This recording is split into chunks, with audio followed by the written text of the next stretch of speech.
অনেক বাগান তো দেখি, অন্যান্য বাগান থেকে আমার বাগানে অনেক ফল।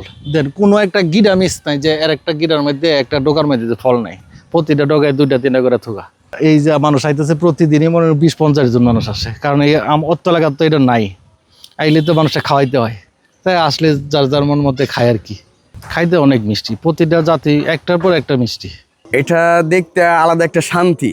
এটা মানে ছায়া থাকতে ইচ্ছা করে, আর কিছু না। শুধু খালি মন চাই যে ছায়া থাকি। খাবার তো মনে করেন এটা তো যেহেতু সামনে আসে আমরা অবশ্যই খাই, কিন্তু শুধু খালি ছায়া থাকতে ইচ্ছা করে। আগে যারা করতো, আমি নিজেও করছি, 2004 সালে আমি করছিলাম, ওটা অনেক টক হইতো।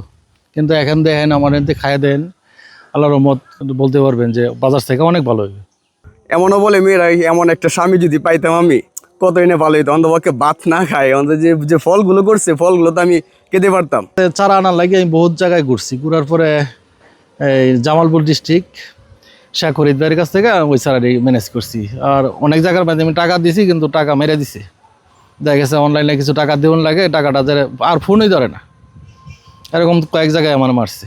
সারা বিক্রি প্রায় শেষ, এখন মনে 50 পিস চারা আছে, ওইটাও মোটামুটি অর্ডার হয়ে গেছে। আমার আঙ্গুর লাগবে 400 টাকা কেজি বিক্রি হইতেছে, পরবর্তীতে ছাড়া 400 টাকা করে বিক্রি হইতেছে। সব কিছুই মানে আমাদের একটা আল্লাহর যে বড় একটা নিয়ামত আমাদের, এটা আমাদের মানে অবিশ্বাসযোগ্য একটা জিনিস। ফলন আপনার এটা 5 মাসই ফলন আসে। আমার এটা 5 মাসে ফলন আসছে, 12 মাসই যেটা বলে। একটা গাছ আছে 12 মাস, 2টা গাছে আমার 12 মাসে আছে। এই যে এখন ফল আছে, এই ফল থয়ে আবার ফল আসছে। থোকায় থোকায় এই যে আঙ্গুর, এরপরে আরো অনেকগুলো পায়রা নিয়ে গেছে। এগুলো অনেক বড় বড়, আরো 1 হাত লম্বা থোকা ছিল, এগুলো পারছে, কাইটা নিছে, খাওয়া হয়েছে, বিক্রি হয়ে এসেছে। ফলেরও প্রচুর অর্ডার, দিয়ে গুলাইতে পারতেছি না।